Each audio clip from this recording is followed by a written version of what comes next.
एक और खबर है उत्तर प्रदेश से, आई थिंक बदायूं जिले की।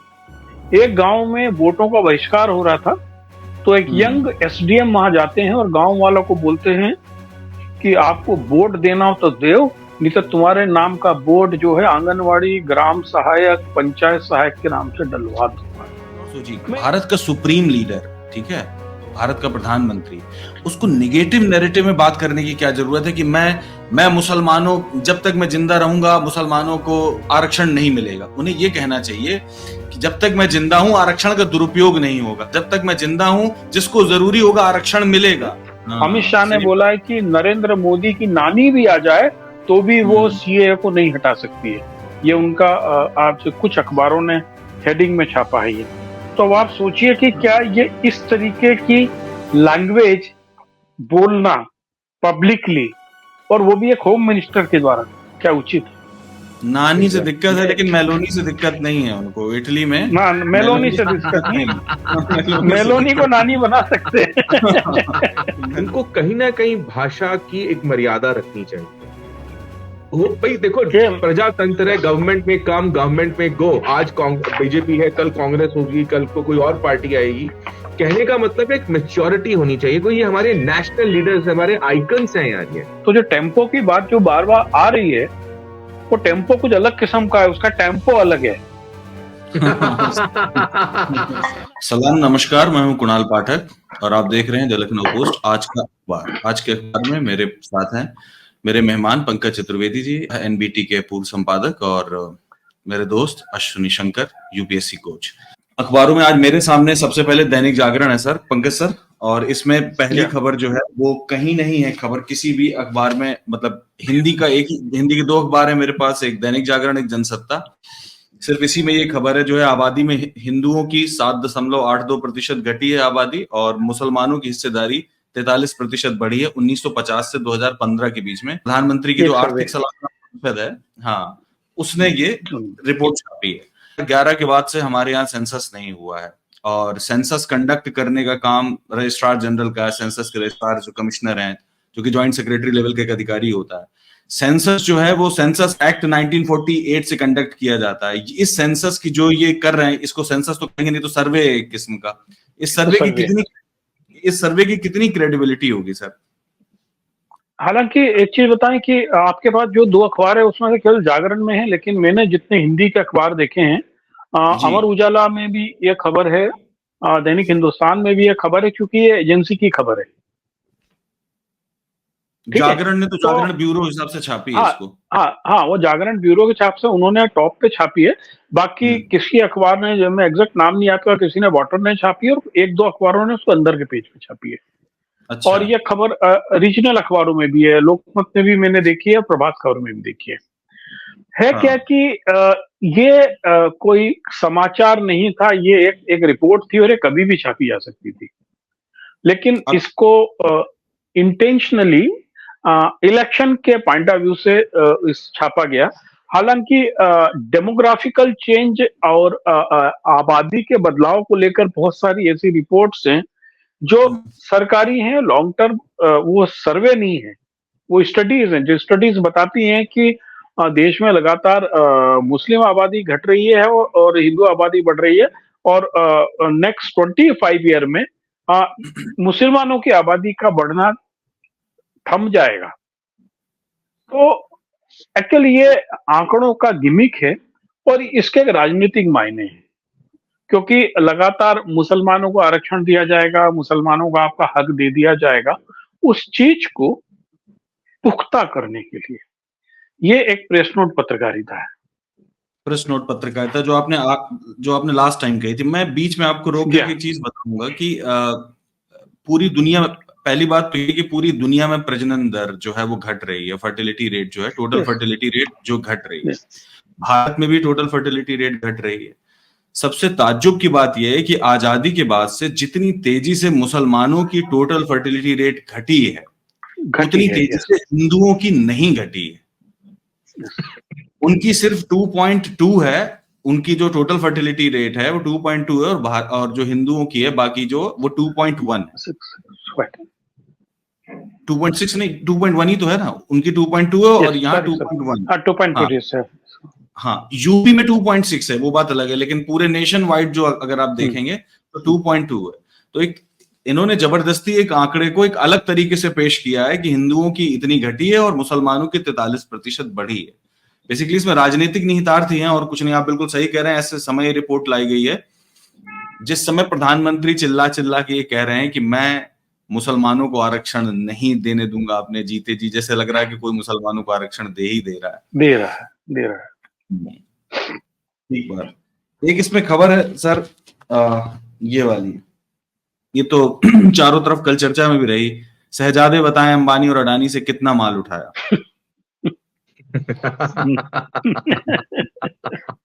अश्विनी आप बताइए इसमें।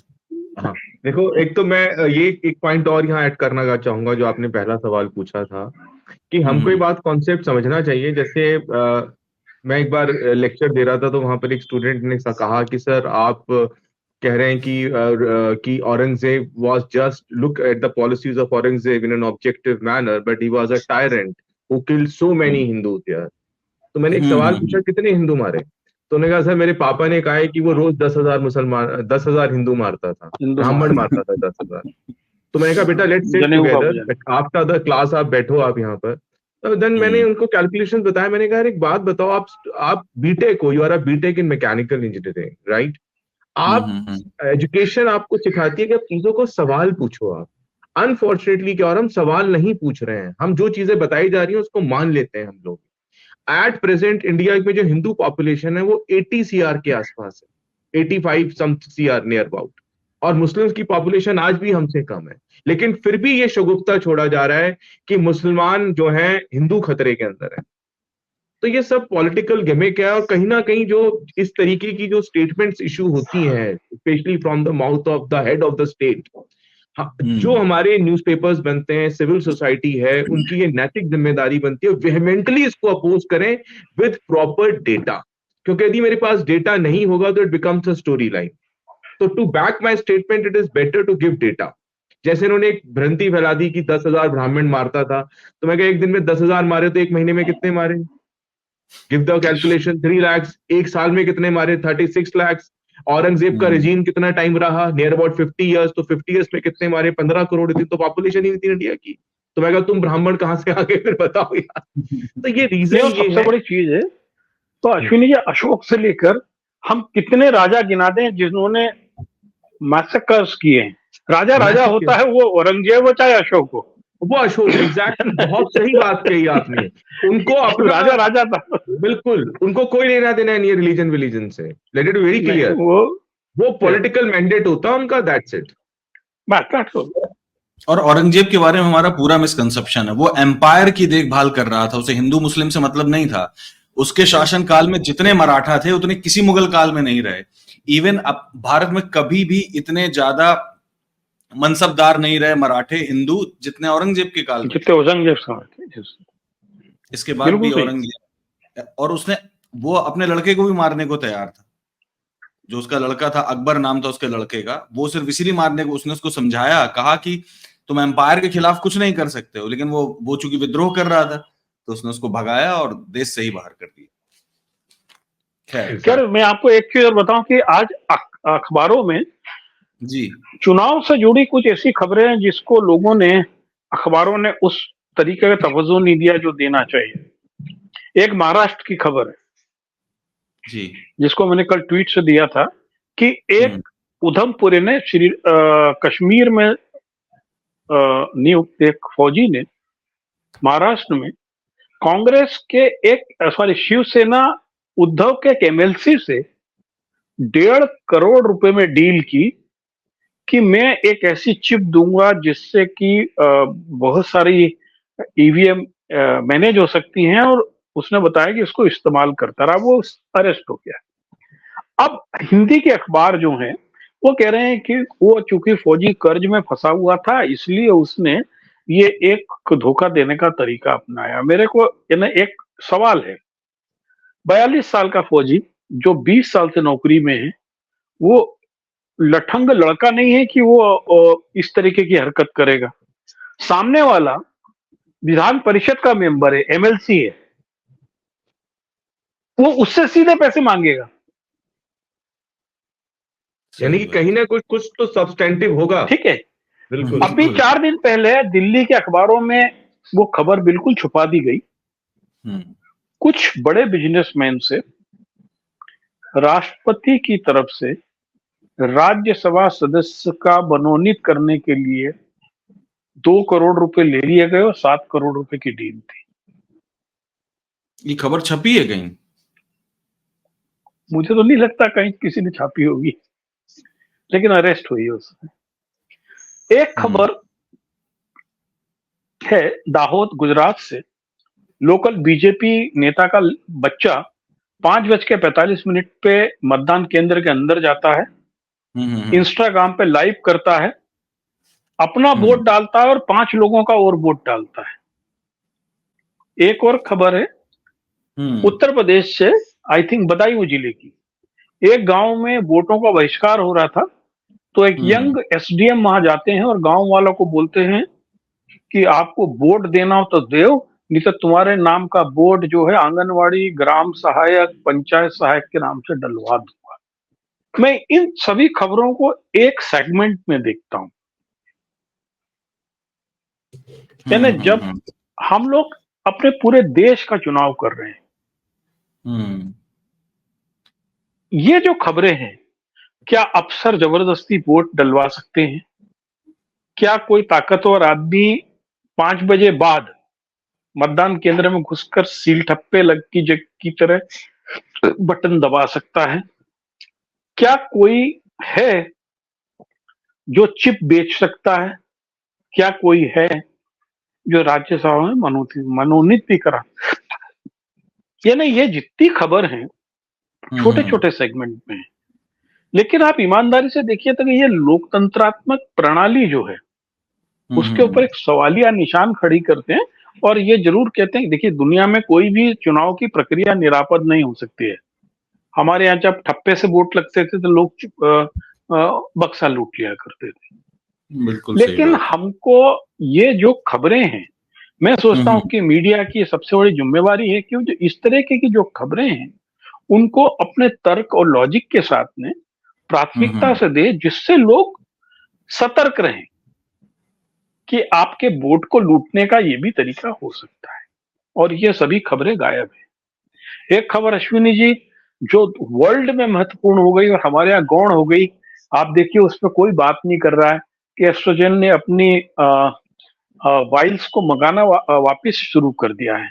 यानी जबकि हमारे देश में है ना, वो हमारे देश में कोविशील्ड के नाम से बिकी, जिसका सबसे बड़ा विज्ञापन छपा कि मुफ्त में आपको हमने वैक्सीन दिया, जबकि इस देश में पहले चेचक से लेके और डीपीटी डिप्थीरिया से लेके 7-8 वैक्सीन फ्री लगी है, लेकिन कभी किसी ने उसको विज्ञापन नहीं किया। लेकिन ये विज्ञापन वाली जो कोविड की जो वैक्सीन है वो वापस ली गई और उसमें मेरे और आपके शरीर के करोड़ों लोगों के ऊपर सवालिया निशान लगा है जिन्होंने उस वैक्सीन को लगाया हुआ है। सर मैं इसमें एक पॉइंट और ऐड करूंगा, ये न्यूज पे नहीं आ रहा है कि जो वैक्सीन है कोविशील्ड, इसमें ग्राफीन ऑक्साइड के ट्रेट्स पाए गए हैं सर। ग्राफीन ऑक्साइड जो वैक्सीन बनी है, और इंडिया के अंदर इस पे रिसर्च ही नहीं है ग्राफीन ऑक्साइड पर, और इस पे रिसर्च सिर्फ एक ही जगह हुआ है, जर्मनी में। और जिस व्यक्ति ने ऑन लाइव आकर यूट्यूब पर बोला कि भाई मैंने ये ग्राफीन ऑक्साइड पे रिसर्च किया था, और ये एक तरीके से आप इसको ऐसे समझिए, जिन्होंने समझाया आम जनता को कि एक तरीके से आपके शरीर में बहुत सारे ब्लेड्स डाल दिए गए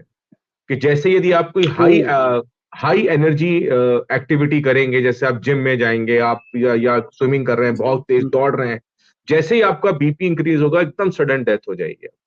और इसीलिए आपने देखा होगा जो mid-40s के लोग हैं उनकी जिम में मैक्सिमम डेथ हुई है। तो सर हुआ क्या है कि जो एक टोटल स्टैंडर्ड ऑपरेटिंग प्रोसीजर होना चाहिए था, एक ट्रांसपेरेंट मैनर होना चाहिए था, जिसमें जो पब्लिक जो मेडिकल प्रैक्टिशनर्स हैं उनको कॉन्फिडेंस में लेना चाहिए था, स्टेक होल्डर्स को कॉन्फिडेंस में लेना था, और तब इस चीज का रिसर्च और प्रॉपरली इसको फिर इंप्लीमेंट करना था, वो कहीं ना कहीं लैक हुआ है सर। आज न्यूज़पेपर में सिर्फ एक दो न्यूज़पेपर हैं जो इस कोविशील्ड वैक्सीन के ऊपर डिस्कशन कर रहे हैं, एक दो एडिटोरियल आ रहे हैं, अदरवाइज मैं बहुत चर्चा नहीं देख रहा हूँ, मीडिया भी कहीं चर्चा नहीं कर रहा है कि करोड़ों लोगों को ये वैक्सीन दी गई है। इवन मैंने भी यही वैक्सीन ली है सर, और हमें कंपलसरी कर दिया गया अगर आपके पास वैक्सीन सर्टिफिकेट नहीं है तो आप जो है फ्लाइट आप नहीं पकड़ सकते, आप ट्रेन हमारे में साथ नहीं भी जा यही हुआ था। सकते। Yes, नहीं कर सकते। मैं आपको बताऊं कि आज मध्य प्रदेश के अखबारों में जो रीजनल न्यूज में एक न्यूज है, मध्य प्रदेश के छतरपुर जिले में नौगांव में एक 21 साल के लड़के की इसी तरीके की डेथ की, और उसमें बताया गया कि सागर संभाग में पिछले 6 महीने में 35 साल तक की उम्र के ऐसे करीबन 12 से 15 सडन डेथ के केसेस आए हैं। और उसमें चूंकि लोकल रिपोर्टर होते हैं वो बेचारे लिखते हैं कि कोविड की उसके कारण है। मैं आपको एक अपना व्यक्तिगत अनुभव बता रहा हूँ। कोविड का वैक्सीन लगने से पहले मैं जनरली 3 से 4 किलोमीटर रनिंग कर लिया करता था। वैक्सीन के दोनों डोज के बाद में मैं 500 मीटर दौड़ने के बाद में मुझे हाफ नहीं आने लगी। बिल्कुल बिल्कुल मैं डॉक्टर्स के पास गया, डॉक्टर ने बोला कि ये इस वैक्सीन के अलग अलग लोगों पे अलग अलग किस्म के इफेक्ट हैं, और उन्होंने बताया कि मेरा कोई आयरन सीरम है बॉडी में, वो बहुत कम हो गया है और उसका अब कोई इलाज नहीं है। आपको इसके साथ ही अपनी स्टेमिना थोड़ा बढ़ा लीजिए, लेकिन उससे बहुत ज्यादा स्ट्रेस मत दीजिए। तो ये पर्सनल एक्सपीरियंस मैं आपको बता रहा हूँ कि अभी मैं बहुत रनिंग नहीं कर पा रहा हूँ। और गवर्नमेंट को सर इसको कंपलसरी नहीं करना चाहिए था, गवर्नमेंट ने कंपल्शन क्रिएट कर दिया कि आपको लगवानी है मेडिसिन। अगर आपके हमारे तो ऑफिस में था, ऑफिस में घुसने को मना कर दिया था, सैलरी देने को मना कर दिया था, टूर पे जाएंगे तो आपको मना कर दिया था, सब कुछ मना था। आप रास्ते में नहीं निकल सकते थे बगैर सर्टिफिकेट के। एग्जैक्टली सर, तो ये आप देखो गवर्नमेंट को इस पे मेरे ख्याल से संज्ञान लेना चाहिए, क्या सिचुएशन हो रही है कि एक व्हाइट और पेपर सबसे तो बड़ी निकालना चीज है चाहिए। कि कम से कम जितने लोगों को कोविडशील्ड लगी है, now it is the responsibility of government की इनका प्राइमा फेसी में एक मेडिकल चेकअप, जिसको जनरल चेकअप कहते हैं, वो गवर्नमेंट के खर्चे पे कराने की व्यवस्था करनी चाहिए। जैसे आपने पैसा लेके, भाई मैंने तो पैसा देके वैक्सीन लगवाया है, एक वैक्सीन के साथ उस समय 600 कुछ रुपए दिए थे हमने, क्योंकि मुफ्त की वैक्सीन लगवाना हमारे लिए संभव नहीं था जिस प्रकार की वहां भीड़ थी। तो अब राइट, सरकार का जिम्मेवारी होना चाहिए कि कम से कम एक रेगुलर मेडिकल चेकअप कम से कम एक बार लोगों का हो जाए कि भाई आपको उसका कोई इम्पैक्ट है ना कोलेस्ट्रॉल को लेकर और या सर मैं ये हार्ट बीट्स यहाँ को पे लेकर डिमांड नहीं है। करूंगा कि गवर्नमेंट जो है, government should come clean, government should publish a white paper कि हुआ क्या है, व्हाइट पेपर पब्लिश हुआ करना क्या, चाहिए गवर्नमेंट को कि भाई निश्चित ये करना चाहिए। ताकि एक क्लैरिटी है। जो अभी क्या हो गया है कि सर कहीं ना कहीं लोगों में डर बैठ रहा है, कहीं ना कहीं एक एलिमेंट ऑफ फेयर जो है वो अंदर आ रहा है जिन्होंने वैक्सीन ली है जिन वैक्सीन लोगों लिया। ने। तो इस पे गवर्नमेंट को एक व्हाइट पेपर पब्लिश करना चाहिए कि भाई एक्चुअली प्रेजेंट सिचुएशन क्या है, ये कितना डेंजरस है, वाकई ये थ्रेटनिंग है भी, अगर है तो उन लोगों को प्रायोरिटी में मेडिकल केयर की व्यवस्था करनी चाहिए sir. This is what I can say. Actual Ashwini ji क्या है कि दुर्भाग्य की हिंदी नहीं, देश के अब जो अंग्रेजी अखबार है उसमें साइंस जर्नलिज्म अब खत्म हो गया। बहुत साल पहले कभी राइट, एनडीटीवी में स्पेशल साइंस रिपोर्टर हुआ करता था, अब वो बिल्कुल बचा सही नहीं कह रहे है, हैं आप। राइट, है ना। हिंदी अखबारों में तो साइंस रिपोर्टिंग जीरो है, इसको कहते हैं कि उनका साइंस से कोई दूर दूर का वास्ता नहीं है। अंग्रेजी अखबारों में भी कभी कभार स्टेट्समैन और हिंदू में कुछ अच्छी खबर जरूर दिख जाती है, साइंटिफिक टेम्पर वाली। अदरवाइज मैं जैसे हिंदी के अखबारों में देखूं तो एक अमर उजाला को मैं जरूर कहूंगा कि जो रोज कम से कम एक जलवायु परिवर्तन को लेकर एक रिपोर्ट जरूर छापता है, वो चाहे एजेंसी की हो चाहे कहीं से भी हो, लेकिन एक अच्छी रिपोर्ट हर दिन होती है। बाकी यानी साइंटिफिक स्पेशली मेडिकल साइंस से कंसर्न तो कोई छपता ही नहीं है। हाँ, कहीं नहीं छप रहा, सही कह बिल्कुल रहे नहीं हैं। छपता। अच्छा अश्विनी, हम लोग साइंस के स्टूडेंट रहे हैं, साइंस में हम चाह कर भी बहुत सारे प्रोसेसेस को ना, मतलब ऐसा नहीं कर सकते कि टाइम से लड़के मतलब जबरदस्ती उसको पूरा कर दें। कोविड-19 जो वैक्सीन है उससे पहले जो फास्टेस्ट वैक्सीन निर्मित हुई थी वो 4.5 साल लगे थे उसको, मुझे एग्जैक्टली उसका नाम याद नहीं आ रहा, बहुत देर से मैं याद करने की कोशिश कर रहा हूँ।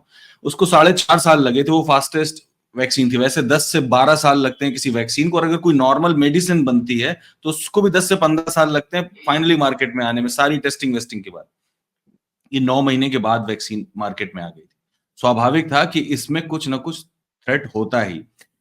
मुद्दा सिर्फ इतना है कि कंपनीज को और सरकार को आकर बताना चाहिए था कि इसमें ये थ्रेट है, आप लगवाना चाहें तो लगवाइए और ना लगवाना चाहें तो ना लगवाइए। इसको मतलब कि ऑप्शनल करना चाहिए था, उसको कंपल्शन की जरूरत नहीं है। Right right. अरे वो बेल नहीं दे रहे थे, सुनिए, जो लोग जेलों में थे उनको बेल नहीं दे रहे थे, उनके मामलों की सुनवाई नहीं हो रही थी कि हम जमानत नहीं देंगे, आपने वैक्सीन नहीं लगवाई। एक नेताजी हमारे मित्र हैं, कह रहे हैं बताइए भाई साहब, हमने तो कोविशील्ड लगवा ली, हमको बेल चाहिए थी, अब हमारा चलना फिरना मुश्किल है, हमें डर लगता कि हार्ट अटैक ना हो जाए हमें। मैंने उसको तो एक कांड आपको और आपको बताऊं कि वो सिद्दीक कप्पन जो केरला का जर्नलिस्ट को हाथरस केस में अरेस्ट कर लिया था, हाँ जी, उसकी वाइफ वगैरह को लखनऊ जेल मिलने आना था, वो मिलने आए और उनको वहां पे अरेस्ट करके उनकी वाइफ और उनको भी जेल में डाल दिया कि तुम्हारे पास जो कोविड का सर्टिफिकेट है वो नकली है, भाई आप बाद में प्रूव करते रहो। Oh my God. बाद में प्रूव करते रहो, और यही हुआ उनके साथ। 15-15 दिन वो लोग, उनका पूरा परिवार जेल में रहा और केवल सर्टिफिकेट के चक्कर में।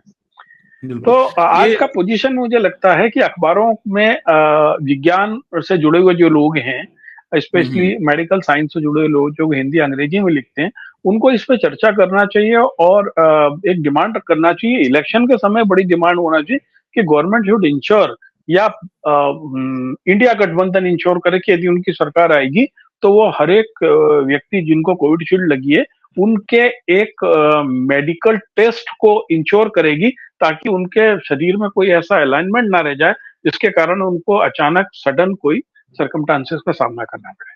बिल्कुल, लेकिन सर ये भी है ना कि बीते 10 सालों में जो साइंटिफिक टेम्पर है ना भारत में, वो पहले एंडेंजर्ड स्पीसीज, पहले वल्नरेबल हुआ, फिर एंडेंजर्ड हुआ, फिर क्रिटिकली एंडेंजर्ड होते हुए अब एक्सटिंक्ट होने की कगार पर है। एक्सटिंक्ट होने की कगार पर। गाय पे हाथ फेरो, गोबर को खा लो तो शायद ठीक हो जाएगा कोविड। शायद ठीक हो जाएगा। मैं अश्विनी इस वाली खबर पे फिर से आना चाहूंगा सर, ये खबर बहुत इंपॉर्टेंट है। असल में क्या है कि मेरी सोसाइटी में जब मैं घुसा हूं तो मैंने देखा कि जो गार्ड है वो यही अखबार पढ़ रहा था, दैनिक जागरण, और मैंने देखा कि उसके सामने यही आया होगा कि हिंदुओं की जो आबादी है वो कम हुई है, मुसलमानों की बढ़ी है। इस पर चर्चा करना बहुत ज्यादा फिर से जरूरी है। मैं ये सोचता हूँ कि अभी हमारे पास जो डेटा है वो 2011 का है, अश्विनी, ठीक है, और 2011 का डेटा का मतलब 120 करोड़ जनसंख्या है हमारी, ठीक। आप सोचिए कि जो अभी यूएनएफपीए का डेटा आया था उसके हिसाब से हम 144 करोड़ हो गए। जब गृह मंत्रालय ने सेंसस नहीं किया है तो जो ये 24 करोड़ लोग बढ़े हैं, क्या इनको सोशल सिक्योरिटी के बेनिफिट मिल रहे होंगे? क्या इनको फूड सिक्योरिटी एक्ट का बेनिफिट मिल रहा होगा? ये तो नेट में ही नहीं होंगे। एग्जैक्टली। और यहाँ पर Kunal, I want to endorse the point of view of Chaturvedi, mister Chaturvedi, as he rightly said, it is about the timing of the news. Actually ये न्यूज कभी भी बनाई जा सकती थी, कभी भी बनाई जा सकती थी, लेकिन हुआ क्या है, ये इलेक्शन का टाइम चल रहा है, इसलिए इसको उन्होंने इस तरीके से, दैनिक जागरण, जैसे ही सर ने पहले भी बात कही थी कि Dainik Jagran has become a mouthpiece of the establishment actually.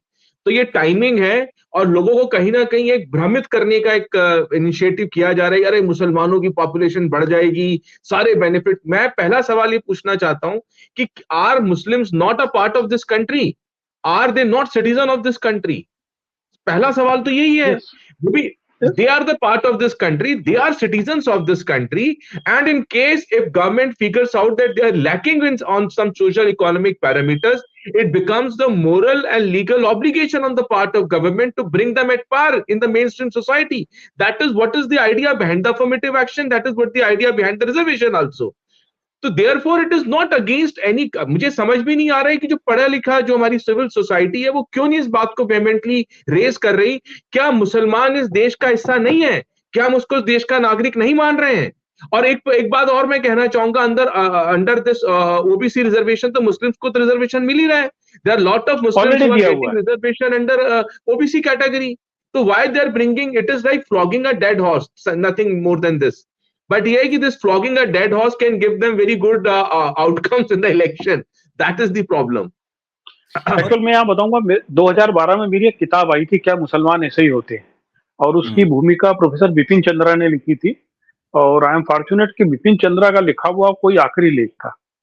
उस लेख में उसमें एक लेख ही पूरा जो हिस्सा था, उसमें मैंने मुसलमानों के एक से ज्यादा शादी करने, ज्यादा बच्चे करने, उर्दू लैंग्वेज, पाकिस्तान, दंगा, कश्मीर, इन मसलों को लिया था और इसमें आंकड़े क्या कहते हैं और घटनाएं क्या कहती है इसमें किया था।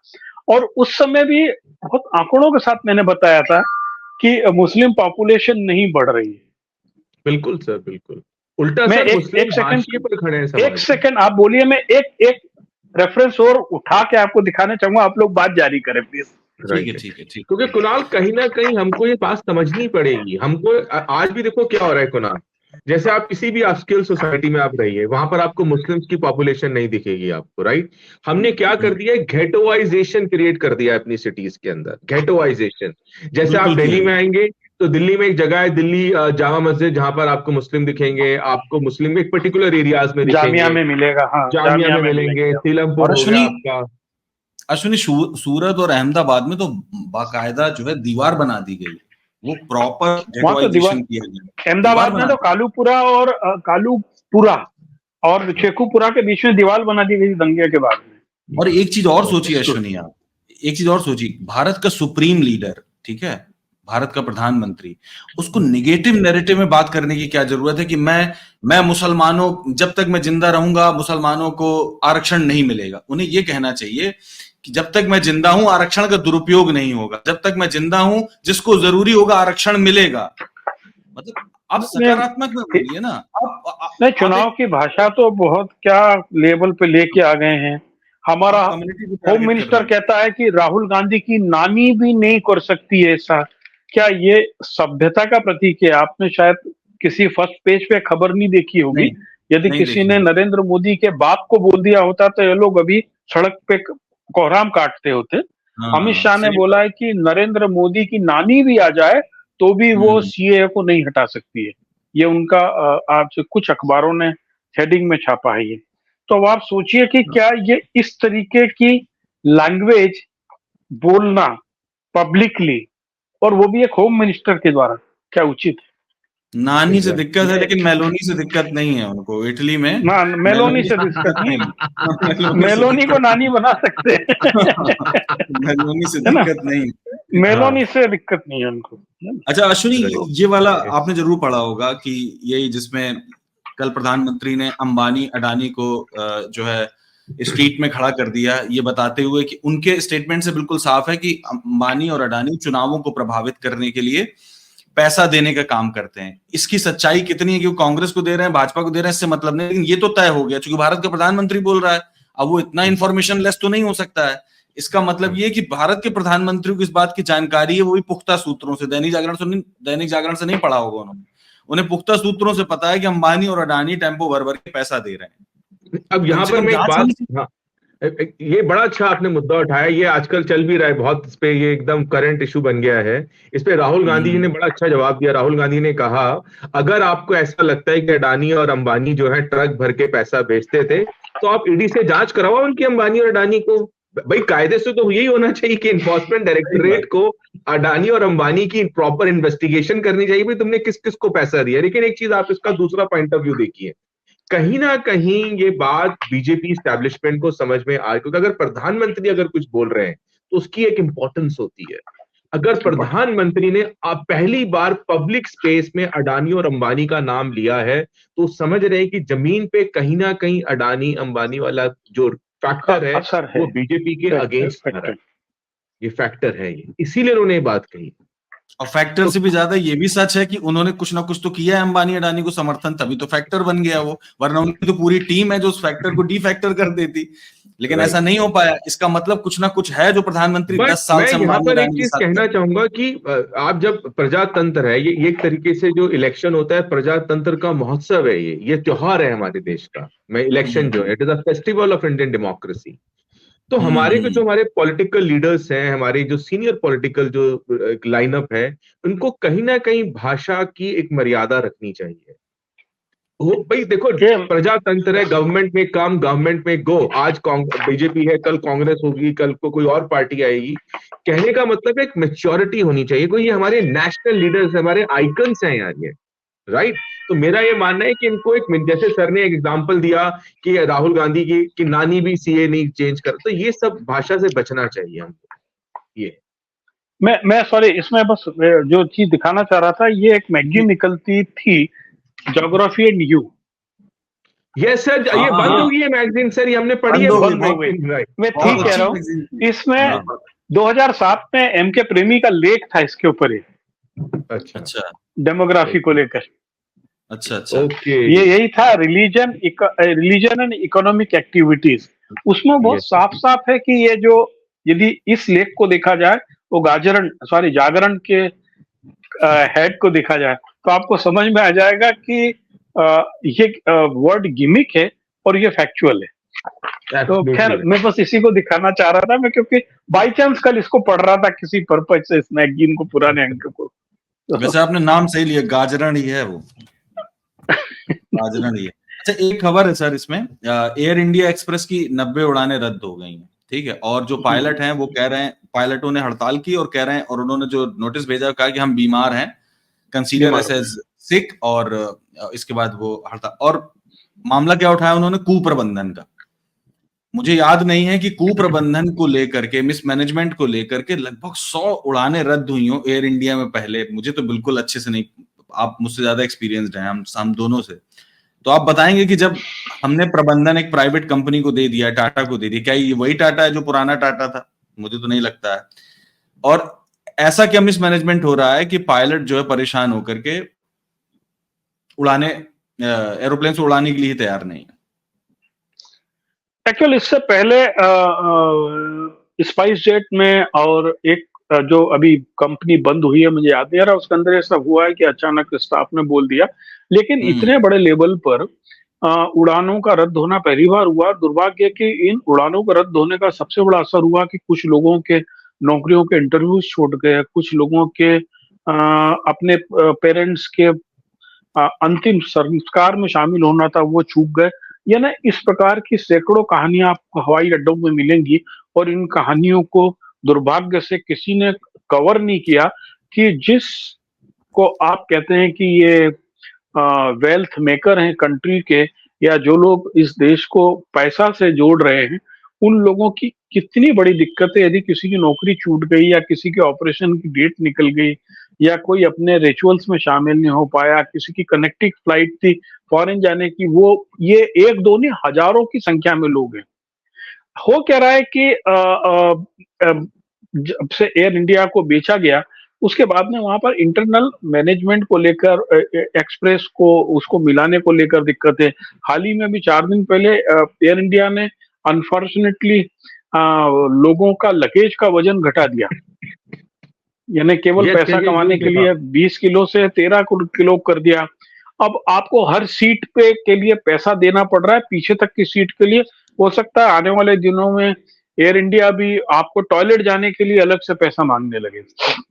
तो अब यदि हम इसको ओवरऑल देखें तो ये हो क्यों रहा है? देखिए, क्या था कि पहले हर हवाई अड्डे का प्रबंधन सरकारी तंत्र के हाथ में था, जो एक बिजनेस नहीं करता था, वो प्रबंधन करता था। आपने सभी हवाई अड्डे अब अडानी को दे दिए, वो बिजनेस कर रहा है। वो जब बिजनेस करेगा तो एयरपोर्ट एक्सपेंडिचर्स भी बढ़ रहे हैं। मैंने तो लखनऊ में, मैंने दुनिया में पहली बार ऐसा देखा, कुछ पिछले महीने की बात है, लखनऊ एयरपोर्ट पे जब आप फ्लाइट के अंदर घुसते हैं, जो फ्लाइट गेट होता है, उस गेट के ऊपर अडानी का एक टेंट लगा हुआ था, उसमें 4 लोग बैठे थे। वो कह रहे थे कि इसमें एक उन्होंने स्टंडी लगा रखी थी कि एक क्यूआर कोड है, उसको क्यूआर कोड आप करो और अपना डिटेल भरो, आपको मुफ्त में गिफ्ट मिलेगा। और मुफ्त में गिफ्ट कहता, 5 रुपए का वो बीकानेरी भुजिया का पैकेट, एक फेयर एंड लवली का जो पाउच होता है। अब जो अंकल जी किस्म के लोग थे, या तो रिटायर्ड थे या सरकारी पैसे सफर कर रहे थे, वो 3 मोबाइल से अपना वहां पे डेटा दे रहे थे। आप डेटा दे रहे हो उनको, ताकि 3 पैकेट मिल जाए। 5 रुपए का भुजिया खा के वो खुश थे। और अब आप सोचिए कि it is absolute security threat. सही बात है, बिल्कुल सही है। और वो जो मुझे लगा कि वो इलेक्शन की तैयारी के लिए डेटा इकट्ठा किया जा रहा है। तो हम जब प्राइवेटाइज करते हैं तो आपके लिए हर चीज व्यापार हो जाती है, और प्यार और व्यापार में सब कुछ जायज होता है। अडानी साहब डेटा बैंक में भी काम कर रहे हैं ना। अडानी साहब का बहुत बड़ा प्रोजेक्ट है जो डेटा पर काम कर रहा है, जो डेटा बैंक पर है, उन्होंने काम शुरू किया है अपना। और दूसरी चीज क्या है, जो एयरपोर्ट्स के हाँ हाँ जी सॉरी, हाँ सुनिए जी, जी सुनिए। आपको ना इस प्रॉब्लम को थोड़ा मल्टी डायमेंशनल वे में देखना पड़ेगा। जैसे अभी विस्तारा का इशू हुआ, अब Indian express, air Indian express का इशू हो गया है, स्पाइस जेट का इशू हो रहा है। रीजन क्या हो रहा है कुणाल? ये बेसिकली प्रॉब्लम है हमारी, जो पायलट्स का जो उन्होंने स्ट्रक्चर बना रखा है, ट्रेनिंग स्ट्रक्चर, रिक्रूटमेंट स्ट्रक्चर, वो बहुत फॉल्टी है। जैसे कमर्शियल पायलट लाइसेंस इनको लेना पड़ता है, और कमर्शियल पायलट लाइसेंस लेने के लिए जो पायलट्स होते हैं, इनको अप्रॉक्स इनकी पूरी ट्रेनिंग होती है। जैसे पहले एसपीएल होता है, student pilot licence, commercial pilot licence, उस पर ऑन एन एवरेज 1 से 1.5 करोड़ का खर्चा होता है, ठीक है। उसके बाद आपका क्या होता है कि जब आप इनकी जॉब लगती है तो उनको अलॉटेड नंबर ऑफ आवर्स दिए जाते हैं। लेटर से एक पायलट को 40 घंटे दिए जहाज उड़ाने के लिए। अगर आप और अभी क्या हो रहा है कि ड्यू टू दिस कमर्शलाइजेशन, कि आप मैक्सिमाइजेशन ऑफ प्रॉफिट करें, तो पायलट्स को 70-70, 80-80 घंटे के लिए काम कराया जा रहा है। तो इसकी वजह से क्या हो रहा है, प्लस सैलरी का कोई प्रॉपरली स्ट्रक्चर नहीं है। और उसके अबव क्या हो रहा है कि ये क्या करते हैं, पायलट्स को प्रेशराइज कर रहे हैं। और जबकि जो सिविल एविएशन का स्टैंडर्ड ऑपरेटिंग प्रोसीजर से कि pilot should take proper rest without going for undue number of hours, ये स्टैंडर्ड प्रोसीजर है सिविल एविएशन का। लेकिन ऐसा नहीं हो रहा है, कि सब प्राइवेटाइजेशन हो रही है। मैक्सिमम कि अगर हम आपको सैलरी दे रहे हैं तो आप ज्यादा से ज्यादा आवर्स दो। तो इस सारे प्रेशर में जो है pilots are getting fatigue, and now they are resorting to this kind of we are on sick leave, हड़ताल and all that kind of things. पहले क्या था, एक सिस्टम था हमारे पास कि भाई हमारे, और दूसरी चीज गवर्नमेंट ऑफ इंडिया का इंफ्रास्ट्रक्चर इंडिया में, कुणाल, जो है ये वाली आपकी राजीव गांधी उड़ान ऐसे करके है, जहाँ पे ट्रेनिंग होती है, उड्डयन संस्थान, उड्डयन संस्था रायबरेली में है, वो खाली एक है। और एक आपका सफदरजंग एयरपोर्ट है दिल्ली में, वहां पे दिल्ली फ्लाइंग क्लब है, जो एसपीएल के अलावा। होना क्या चाहिए था कि जो पायलट्स की ट्रेनिंग है, कमर्शियल पायलट्स की ट्रेनिंग, गवर्नमेंट को इस तरीके से डिजाइन करनी चाहिए थी जब मैक्सिमम लोग इसको कर सकें। आज की डेट में कमर्शियल पायलट्स जो का लाइसेंस लेने के लिए एक आदमी 1 करोड़ का लोन लेता है। अब तुम सोचो, और इतनी रिक्रूटमेंट हो नहीं रही है। पहले तो एयर इंडिया गवर्नमेंट रिक्रूटमेंट करता था, एयर इंडिया तो बंद हो गया, अब सारी प्राइवेट ऑर्गेनाइजेशन है। ये चीज जो है चैलेंज इस टाइम खड़े हो गए, structural challenges that I want to say, और वो कहीं ना कहीं रिफ्लेक्ट कर रहे हैं आपकी इस सारी डिसास्टर सिचुएशन में। और इसका जो इम्पैक्ट होगा वो कंज्यूमर के ऊपर होगा। जैसे अभी आपने बताया कि एयर इंडिया एक्सप्रेस ने, पहले एयर इंडिया में क्या होता था, आप टिकट लेते हैं, आपको 20 kg का लगेज जो अलाउ करते थे वो, अब 20 kg को उन्होंने रिड्यूस करके कर दिया है, 15 kg कर दिया ये। और एक बात और सोचिए, अगर पायलट्स की हेल्थ, पायलट्स की ट्रेनिंग प्रॉपर नहीं होगी, it can, in India any disaster can take place in civil aviation industry. ये बहुत सीरियस मैटर है, इसको गवर्नमेंट को टेकअप करना चाहिए सीरियसली। प्रॉपर फ्लाइंग स्कूल्स होने चाहिए जो गवर्नमेंट के रिकॉग्निशन में, गवर्नमेंट के सुपरविजन में हो। जो पायलट्स की ट्रेनिंग हो रही है उसकी कॉस्ट कटिंग होनी चाहिए, ताकि एक मिडिल क्लास का बच्चा भी पायलट बनने का सपना देख सके, राइट। और जिन लोगों ने बैंक से मतलब कि ये सारे स्ट्रक्चरल चैलेंजेस हैं जो सिविल एविएशन इंडस्ट्री को, और जैसे अभी आपने देखा होगा कि अभी जो प्राइवेटाइजेशन हो गया है सारे एयरपोर्ट्स, तो वहां पर क्या कर रहे हैं, एयरपोर्ट डेवलपमेंट फीस चार्ज करी जाती है। जब आप एयरपोर्ट में एंटर करोगे तो ये आपको pay extra, that is what all this things are. Ashwini, एक खबर इस पर आना बहुत जरूरी है, इसमें हिंदू में पब्लिश हुई है। इसमें क्या है कि जो वेस्ट बंगाल गवर्नमेंट है वो सुप्रीम कोर्ट गई है और अनुच्छेद 131 के तहत गई है, ओरिजिनल ज्यूरिसडिक्शन जिसको मूल अधिकारिता बोलते हैं हम लोग, उसके तहत गई है और ये सीबीआई के दुरुपयोग का आरोप लगाया। बड़ा फनी बात यह है कि अभी कुछ दिन पहले सेंट्रल गवर्नमेंट ने कहा कि हमारा कंट्रोल नहीं है सीबीआई पर, लेकिन जब बात हुई तो सुनिए, तो हंसी की बात है ही। और जब कल बात हुई तो हमारे सॉलिसिटर जनरल साहब हैं, वो कह रहे हैं कि हम भेजते हैं सीबीआई को स्टेट्स में। तो जब आपका कंट्रोल ही नहीं तो आप कैसे भेजते हैं? आप कैसे डिसाइड करोगे? आप कैसे डिसाइड करते हो? मुझे लगता है कि ये जो सीबीआई है और इंक्लूडिंग ईडी भी, ये फेडरल स्ट्रक्चर के लिए ना सबसे बड़ा कारण बन रहे हैं कि हमारा फेडरल स्ट्रक्चर गिर सकता है, टूट सकता है, स्टेक पर है। जबकि फेडरल स्ट्रक्चर समझनी पड़ेगी कुणाल, कि जैसे सेंट्रल ब्यूरो ऑफ इन्वेस्टिगेशन है, Central Bureau of Investigation comes under the Ministry of Department of Personnel and Training, and Department of Personnel and Training is directly under the Prime Minister. Directly to the PM. हाँ, directly under the prime minister है। तो इसीलिए आपको याद होगा Joginder Singh, farmer CBI director, उन्होंने एक किताब लिखी थी इनसाइड द सीबीआई। तो वहां उन्होंने एक वर्ड यूज किया था that CBI has become a caged parrot, कि हम अपनी मर्जी से कुछ कर ही नहीं सकते हैं, हमें हर चीज क्या सेंट्रल गवर्नमेंट डिसाइड करती है। तो एग्जैक्टली सिमिलरली आज के टाइम में आपकी इन्फोर्समेंट डायरेक्टोरेट हो गया, पीएमएलए जब से इनैक्ट हुआ है, पीएमएलए एक्ट, उससे सीबीआई को तो फिर भी अगर आप स्टेट में एंटर करते हो तो सीबीआई को स्टेट गवर्नमेंट से परमिशन लेनी पड़ती है किसी भी व्यक्ति को प्रोसिक्यूट करने के लिए, लेकिन as far as enforcement directorate is concerned they don't even require to take permission, they can directly pursue their actions. तो इसमें आज मैं आपको एक खबर शेयर करता हूँ, प्रभात खबर में खबर है ये कि झारखंड के चीफ सेक्रेटरी ने सवाल खड़ा किया है कि बगैर हमारे परमिशन के मिनिस्ट्री में ईडी गई कैसे। तो उन्होंने सिक्योरिटी के जो वहां का सिक्योरिटी इंचार्ज एसपी है उसको एक नोटिस दिया, शोकॉज नोटिस, कि जब मिनिस्ट्री की सिक्योरिटी स्टेट गवर्नमेंट के पास है तो ईडी बगैर परमिशन के अंदर कैसे गई। क्योंकि अभी जो मैं आपको एक सवाल बता रहा हूं, पता नहीं उसका क्या तथ्यात्मक है, लेकिन झारखंड में हवा ये है कि आलमगीर आलम के पीएस के नौकर के घर में जो घर बंद पड़ा था, वो उसमें कोई रहता नहीं था, उसमें किसी टेम्पो से ही पैसा गया था। और वो टेम्पो से पैसा ईडी ने खुद ने भेजा है या किसने भेजा है, इस पर सवाल है। इसी तरीके से कल उन्होंने पीएस के ड्रॉर से 2 लाख रुपए जब्त किए। अब आप अपने पास से लेके गए थे या क्या किए थे, इसकी सिक्योरिटी तो नहीं है ना हमारे पास में। तो जो टेम्पो की बात जो बार बार आ रही है, वो टेम्पो कुछ अलग किस्म का है, उसका टेम्पो अलग है है ना। वो तो क्या है कि तमिलनाडु गवर्नमेंट ही थी जिसने ईडी के अफसर को पकड़ के अंदर कर दिया था। राइट है ना। और वो केस अभी भी अटका हुआ है। ये लोग हाईकोर्ट प्लीड किए, हाईकोर्ट ने मना कर दिया उसमें कि हम इसको डिस्चार्ज नहीं कर सकते हैं।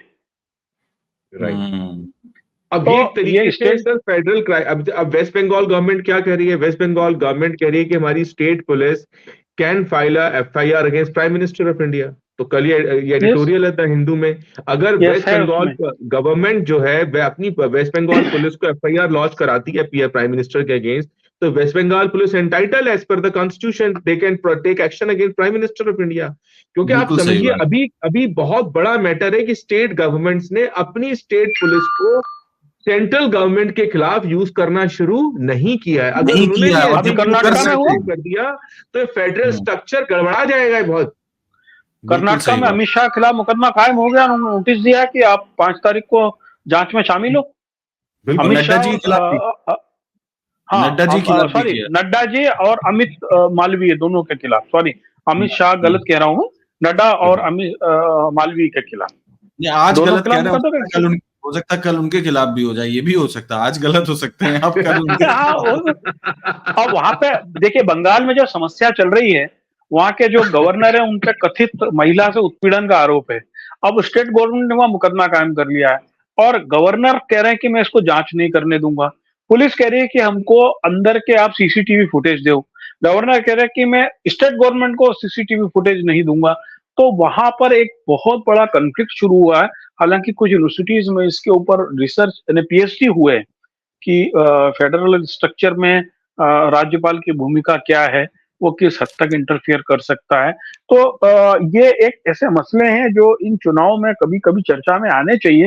लेकिन दुर्भाग्य है कि हम लोग तो अभी जो पूरा चुनाव का मोदी जी का जो कैंपेन है वो एडोकिज्म पे टिका हुआ है, यानी तदर्दवाद पे, कि आज सैम पित्रोदा ने ये बोला तो मेरा कल मुद्दा ये होगा, कल झारखंड में छापा पड़ा तो परसों में ये बोलूंगा। भाई मेरे पास में, जैसे मैं राहुल गांधी का भाषण को इसलिए अप्रिशिएट कर रहा हूं कि वो व्यक्ति कांस्टेंट रोजगार की बात कर रहा है, न्याय की बात कर रहा है, वो बात ही नहीं कर रहा इधर उधर की। आप उस पर, जबकि आप बताइए कि यदि किसी ने कांग्रेस की ओर से बोल दिया होता कि मैं इनकी माँ, इनकी नानी या इनके बाप ऐसा नहीं कर सकते, तो ये लोग सड़कों पर प्रदर्शन करते होते। आप सोचिए किसी कांग्रेस ने उसको रिएक्ट ही नहीं किया, रिएक्ट नहीं किया। और वो बार बार जो प्रधानमंत्री साहब ने कल बोला वही टिके अंबानी हुए रानी को लेकर, उसने सिर्फ 2 लाइन में रिप्लाई किया है कि साहब आप जो आपने बताया सुनी कि आप ईडी को भेज दीजिए और जो बाकायदा जांच कराइए। और अगली ही लाइन में उसने कहा कि हम रोजगार की बात कर रहे हैं, क्योंकि मोदी जी फंसे रोजगार में ही है। भारत का युवा तो बेरोजगार बैठा है, अनप्रेसिडेंटेड ये जो बेरोजगारी है भारत में, हालत खराब है। 45%। हाँ 45%। भाई चुनाव जो है, हम एडवोकेसी पर तदर्दवाद पे क्यों लड़ रहे हैं कि आज आप कुछ बोलो करो, हम उस पे अगले दिन भाषण दें? अरे भाई 10 साल के शासन का आपके पास विजन होना चाहिए। आप यही बोलो कि राम मंदिर बना दिया हमने, राम मंदिर के कारण हम गांव गांव में भक्ति हो गई और राम राज्य आने वाला है, बोलो ना आप। सही बात है, बिल्कुल सही बात। अच्छा एक चीज और पूछना था अश्विनी आपसे भी और सर आपसे भी, कि ये जो राज्यपाल का मामला है सीवी मोहन बोस का, जिसमें सेक्सुअल हैरेसमेंट का मामला है, ये राज्यपाल को जो इम्यूनिटी है 361 में और 361(4) में जो इम्यूनिटी दी गई है, अश्विनी हम लोगों ने पढ़ा था इसमें जो इम्यूनिटी दी जाती है ना, वो सिविल मामलों में इम्यूनिटी है कि आप 2 महीने पहले क्रिमिनल मामलों में इम्यूनिटी नहीं है। दैट इज नहीं, क्रिमिनल में नहीं है। सेक्सुअल हैरेसमेंट सिविल मामला है, मुझे तो नहीं लगता तो क्रिमिनल मामला है ना, क्रिमिनल मामला हो गया ना, ये तो कॉग्निजेबल ऑफेंस हो गया है। ये जो ऑफेंस हो रहा है ये कॉग्निजेबल ऑफेंस हो गया, because it is a case of sexual harassment and the women has filed a complaint against the governor of the West Bengal when she was inside his office. He tried to molest her actually. तो ये तो criminal मामला हो गया। लेकिन अब हो क्या रहा है यहाँ पर, प्रॉब्लम क्या हो रही है, जो गवर्नर है being a head of the state of West Bengal, he is not giving access to the police to enter into the premises and do the investigation. That has created यही द सेम थिंग झारखंड में आप सचिवालय में घुस जाते हो। Exactly Jharkhand में आप सचिवालय में घुस जाते हो और तो बंगाल में आप राजभवन में नहीं जाने देते हो। अश्विनी वही कह रहे हैं कि फेडरल स्ट्रक्चर को बहुत नुकसान हो जाएगा अगर झारखंड का स्टेट पुलिस खड़ी हो जाए कि भाई हम नहीं जाने देंगे, तो आप जबरदस्ती थोड़ा ना चले जाओगे। देखिए आपको एक विचार, मोदी जी तो फेडरल स्ट्रक्चर को नुकसान ही चाहते हैं। उसका कारण ये है कि भारत में कभी भी प्रधानमंत्री का चुनाव नहीं होता है। भारत में हम सांसद को चुनते हैं या विधायक को चुनते हैं। लगातार उन्होंने इस चुनाव को प्रेसिडेंशियल स्टाइल में मोदी को चुनो, मोदी की सरकार को चुनो, मोदी को 400 दो। तो वो उनकी कोशिश ही है कि ये जो व्यक्ति पे या राष्ट्रपति रिपब्लिकन सिस्टम की जब आप इस प्रकार बात करने लगते हो तो तय है कि आप एग्जिस्टिंग स्ट्रक्चर को ही कोलैप्स करना चाहते हो। जैसे उत्तर प्रदेश में आप देख लीजिए, उत्तर प्रदेश में कोई मंत्री के पास क्या विभाग है क्या नहीं है किसी को कोई मतलब नहीं है। वहां मंत्री के पास एक एम्बेसडर है और 4 आदमी धरे हुए हैं, इसके अलावा काम केवल एक ही आदमी करता है वहां। इसी प्रकार से दिल्ली में भी आपको बता रहा हूं कि दुर्भाग्य से सब कुछ वहीं टिका हुआ है ना। दिल्ली में भी आप देखिए ना, पीएमओ सारे जो डिसीजन हो रहे हैं वो पीएमओ से हो रहे हैं, मिनिस्टर्स का कोई रोल ही नहीं बोलता रहा कि नेशनल बुक ट्रस्ट युवा लेखकों की योजना तैयार करेगा तो उसको डिसाइड प्राइम मिनिस्टर ऑफिस करेगा।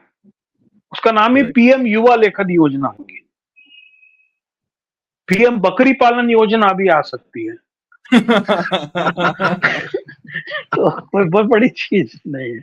अच्छा सर, आपको सर याद होगा यहाँ पर एक मैं वैल्यू एडिशन करना चाहूंगा ड्यूरिंग द, ये मुझे लग रहा है कि ये सारी चीजें जो हो रही हैं ये एक बहुत ही कनेक्शन है इन सब के अंदर। कि जब अटल बिहारी वाजपेयी साहब प्रधानमंत्री थे तो ये डिबेट इन्होंने चालू किया था कि इंडिया के अंदर 2 पार्टी सिस्टम होना चाहिए। सर शायद आपको याद होगा, 2 पार्टी सिस्टम होना चाहिए। इंडिया के अंदर जो है पार्लियामेंट्री डेमोक्रेसी फेवरेबल नहीं है। इंडिया में जो अमेरिकन डेमोक्रेसी है प्रेसिडेंशियल सिस्टम वैसा होना चाहिए। मेरे ख्याल से आज जो जिस तरीके के इश्यूज बन रहे हैं कुणाल, वो उसी डायरेक्शन में जा रहे हैं कि आज पूरा जो इलेक्शन जो है, जबकि इलेक्शन होना चाहिए नेशनल इश्यूज पे, लोकल इश्यूज पे, स्टेट इश्यूज पर, स्टेट के अपने अपने जो है स्टेट आइकन्स होने चाहिए, एरिया लीडर्स होने चाहिए। बिकॉज आपने बिल्कुल सही कहा सर ने कि हम इंडिया की जो पार्लियामेंट्री डेमोक्रेसी है वो डाइवर्सिटी देती है आपको, वो आपको व्यक्ति को प्रधान नहीं बनाने दे रही है। लेकिन इस इलेक्शन में क्या हो रहा है, पिछले 2 इलेक्शंस में हमने व्यक्ति को सब कुछ बना। जैसे लोगों ने एक डिबेट शुरू कर दिया है, अगर मोदी नहीं होंगे तो देश का क्या होगा। तो मैंने कहा यार क्या देश, मोदी साहब देश से बड़े हैं क्या, या देश बड़ा है। तो एक तरीके का डिबेट चला दिया कि मोदी जी है तो देश की सुरक्षा, अगर मोदी जी नहीं होंगे तो यार इंडिया तो रहेगा हमेशा, हम तो ह्यूमन बींग्स हैं, हमारा तो लाइफ स्पैन लिमिटेड है। तो ऐसा थोड़ा ना होगा कि कल को अगर ये प्रेजेंट गवर्नमेंट नहीं होगी तो भारत जो है इंडिया का एग्जिस्टेंस खत्म हो जाएगा। तो ये जो व्यक्ति विशेष एक जो फोकस किया जा रहा है, it is against the ethos of Indian democracy, ये मेरा मानना है। बिल्कुल सही कह रहे हैं अश्वनी, लेकिन मैं आपको एक लाइटर नोट पे ये बात बता दूं कि ऐसा नहीं है कि सबको ऐसा लग रहा हो कि ये भक्तों की आंखों में टेलीस्कोप लगा है कि उनको इतने बड़े दिख रहे हैं कि संविधान से भी ऊपर है, कानून से ऊपर है, सबसे ऊपर है। अच्छा पंकज जी, मैं ये पूछूंगा कि आप ये बताइए कि इस बार जा रहे हैं 400 पार की इस बार नहीं हो पाएगा बेड़ा पार इनका? देखो मुझको मैं कोई इस मामले में कोई भविष्यवाणी तो नहीं करना चाहूंगा, फिर भी जो सामने दिख रहा है। लेकिन एक बात तय है कि 400 तो क्या है, मुझे लगता है 300 भी के पार की संभावना कम है। ठीक है, बाकी मैंने इस कार्यक्रम के शुरुआत में जो 3 घटनाएं बताई थी कि एक एसडीएम कह रहा है तुम सबके वोट डलवा दूंगा, एक बीजेपी नेता का लड़का जाकर अंदर घुस के 5 के वोट डाल आता है, एक फौजी आपको चिप बेचने लगता है। यदि ये तीनों घटनाएं बहुत सारी जगह रिपीट हो रही होंगी तो कोई है वही जो राम रचि राखा। सही बात। मेरे आपके वोट की कहाँ कीमत रह जाएगी जो ईमानदारी से डाला गया है ना? वो तो एसडीएम वोट डलवा देगा मेरे वोट के खिलाफ तो 5। असल में राहुल गांधी बार बार कह रहे हैं ना कि पीएम इज स्केयर्ड, इसलिए मैं पूछ रहा हूँ, मैंने अखबार से ही उठाया है ये वाला प्रश्न। It is true. देखिए मैं आपको क्यों था, ये बात तय है कि जिस प्रकार से कल उन्होंने अडानी या अंबानी का नाम ले लिया, या वो लगातार कुछ भी बोल रहे हैं, है ना, लगातार वो डिस्ट्रैक्ट है, इसमें कहीं कोई शक नहीं। मोदी जी बहुत अच्छे ऑरेटर हैं, वो कम्युनिकेट करने में उनकी ताकत है, लेकिन इस चुनाव में अभी वो तरन्नुम नहीं पा रहे हैं, जिसको कहते हैं ना कि वो, देखिए उनके आसपास जो उनके साइको फैंस हैं वो खुश हैं, लेकिन वो तो ऑलरेडी आपके वोटर हैं। आप नए लोगों को अपनी ओर कैसे आकर्षित करेंगे? देखिए 25-26% वोट नॉर्दर्न इंडिया में बीजेपी का तय है, जो साइको फैन है। ठीक है, कांग्रेस और इंडिया गठबंधन के पास भी लगभग इतना ही वोट है।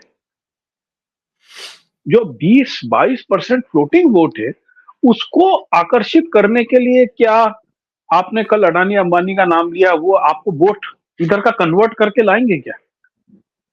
जो व्यक्ति लंबे समय से, 1 महीने से आम आदमी के दिमाग में सवाल खड़ा कर रहा था इलेक्टोरल बॉन्ड को लेकर, वो पूंजीपतियों के पैसे को लेने कर, यदि आप कल उन्हीं के खिलाफ बात करेंगे तो पहला चीज तो जो सामान्य ज्ञान वाला आदमी है वो बोलेगा कि इसका मतलब है कि जो पूंजीपति उनके पास काला धन होता है, और इलेक्टोरल बॉन्ड की थ्योरी सही थी। इलेक्टोरल बॉन्ड की थ्योरी सही थी। तो देखिए, हम साइको फैन जो आपको टीवी पे दिखते हैं, जो सोशल मीडिया पे दिखते हैं, जो आमतौर पर उछलते कूदते दिखते हैं, वो ऑलरेडी फिक्स वोट है, they are not the deciding votes. एक मानसिकता जो है, हम फ्लोटिंग वोट, मेरी और वोट क्यों आएगा?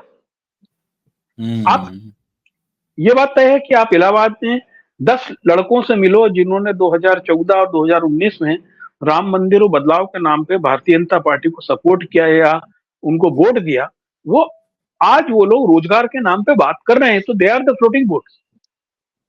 बिल्कुल बिल्कुल सही बात है। अब एक खबर भी है और ये आर्टिकल भी है, इस पर चर्चा बहुत जरूरी है, इसको आखिरी रखते हैं। ये पंकज सर का ही आर्टिकल है, पारंपरिक जल स्रोतों को ठीक से सहेजना होगा। अश्विनी, आप बेंगलोर में भी रहे हैं, दिल्ली में रह रहे हैं, ठीक है, हम देख रहे हैं कि एक रिपोर्ट आई थी, आज से बहुत पहले की बात है, 2-3 साल 4 साल हो गए, जब ये था कि 2030 तक जो हमारे मेगा सिटीज हैं, कोलकाता है, दिल्ली है, मुंबई है और आपका बेंगलोर वगैरह है, ये वाटर स्कैर्स नहीं होंगे, यहाँ ग्राउंड वाटर ही खत्म हो जाएगा। Absolutely right. मैं आपको बेंगलोर का एग्जांपल देता हूँ कुणाल। बेंगलोर को लोग कहते थे सिटी ऑफ लेक्स थी बेंगलोर। बेंगलोर में जब आप जाएंगे तो उलसूर लेक है, वहां पर व्हाइटफील्ड की तरफ आप जाएंगे, वहां पर वर्तुर लेक होती थी। तो वहां पे लेक सिस्टम था कि जो लेक्स क्या करती थी, ये एक तरीके के वाटर को रिटेन करती हैं ये, राइट। लेकिन ये जो सीमेंटाइजेशन हो रहा है ना सिटीज का, बड़ी बड़ी बिल्डिंग्स बनाई जा रही हैं, और आज की डेट में आप देखोगे वर्तुर लेक इन्होंने खत्म कर दी। आज खत्म वर्सुल कर लेक दी। है ही नहीं। और आप सोचिए, और आज बिल्कुल, और वहां आप पे सोचिए, वाटर की, अच्छा तीसरी जी चीज, रेन वाटर हार्वेस्टिंग पे गवर्नमेंट का ध्यान ही नहीं है। रेन कुछ वाटर नहीं, हार्वेस्टिंग, जबकि मेरे हिसाब से रेन वाटर हार्वेस्टिंग को गवर्नमेंट को नेशनल एजेंडा पे इसको लेके आना चाहिए, रेन वाटर हार्वेस्टिंग को। एंड बिल्कुल फिर अब सही। दूसरी चीज हमने क्या करते हैं, जो हमारे पेड़ होते थे, ये खासकर जो सड़क के किनारे पेड़ लगते थे, हमने क्या किया, उसके आसपास सीमेंटेड कर दिया उसको, तो सीमेंटेड उसकी कर दिया। सीमेंटेड कर दिया, तो जो रूट में जो वाटर कंजर्वेशन हो रहा है वही नहीं हो रहा है अब।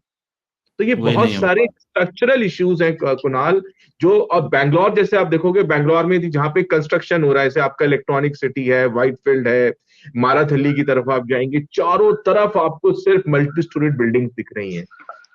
पहला एक टाइम होता था बैंगलोर में कि लोग ये कहते थे बैंगलोर में एसी की जरूरत ही नहीं है, यू डोंट रिक्वायर जरूरत एसी इन बैंगलोर, और रात को आपको कंबल लेके सोना पड़ेगा। लेकिन आज आप बैंगलोर जाइए, आपको हर घर में एसी मिलेगा।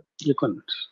तो और ये चेन्नई बहुत की हालत देखिए आप अश्विनी, आप चेन्नई की हालत देखिए, वहां जो बाढ़ आ रही है, जो वाटर क्राइसिस हो रहा है, वो इसीलिए क्योंकि वहां सारे वेटलैंड्स खत्म कर दिए। वेटलैंड्स खत्म कर पिछले दिए 20-30 सालों में सारे वेटलैंड लगभग खत्म हो गए, वरना बहुत जबरदस्त एक्चुअली वेटलैंड थे रियल वहां एस्टेट चेन्नई। इंडस्ट्री मेरी को एक जो किताब आई है लास्ट ईयर, सॉरी हम्म। हाँ अश्विनी, सर लास्ट ईयर मेरी एक किताब आई थी, डूबते प्यासे शहर। उसमें ओके बैंगलोर, चेन्नई, हैदराबाद, दिल्ली, गाजियाबाद, गुड़गांव, श्रीनगर, भोपाल, इन सबको हमने लिया है।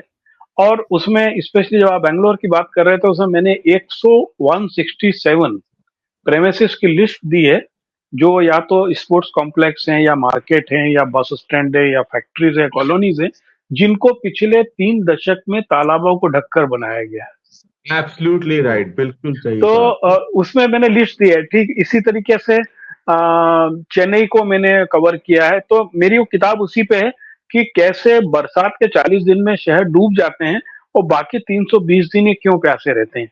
तो ये किताब को आप जरूर देखें, आपको अच्छी लगेगी किताब। वो मेरा एक रिसर्च वर्क है उसको लेकर। बिल्कुल, डेफिनेटली सर, सही है डेफिनेटली। सर, सही और है ये वाला जो आपकी। लेख आपकी जिससे आपने चर्चा की है कुणाल, इस लेख जी में जी। मैंने एक रिक्वेस्ट किया लोगों से कि जो ये गर्मी है, गर्मी हम्म। को आप रो मत कि हाय गर्मी पड़ रही है, गर्मी में थोड़ा घर से निकले। आपके आसपास के जो तालाब है, बावड़ी है, कुएं हैं, उनको केवल उनकी मिट्टी साफ कर दीजिए और वो जो निकल रही मिट्टी उसको खेत में डाल दीजिए। आपको खेत से एक सुरक्षित भोज्य पदार्थ मिलेगा और अगली बारिश जब होगी तो आपके लिए साल भर का पानी मिलेगा। बिल्कुल सर, हम्म। ये बिल्कुल। कोई बहुत बड़ा रॉकेट साइंस नहीं है इसको करना। तो सही बात। इस लेख में मैंने यही रिक्वेस्ट किया लोगों से। अच्छा, पहले तो पंकज जी मनरेगा के माध्यम से जो ये क्या बोलते कुएं, काम हो तालाब जाते थे। वगैरह खुद भी जा रहे थे, लेकिन अब तो वो भी बंद हो चुका है। कहीं नहीं, बुंदेलखंड में तो मैं देख रहा हूँ कहीं कुछ हो ही नहीं रहा, बंद हो गया है, नहीं, कहीं नहीं। मनरेगा का लेबर ही नहीं मिल रहा है, लेबर नहीं है। हाँ, ये बात भी सही है, मनरेगा में लेबर नहीं। चलिए ठीक है, आज की चर्चा को यहीं विराम देते हैं। लगभग सारे मुद्दे तय हो चुके हैं, पर्यावरण का भी मुद्दा हो गया, सारे हो गए। ठीक है sir, thank you. Thank you very Ashwini. Much, so nice sir.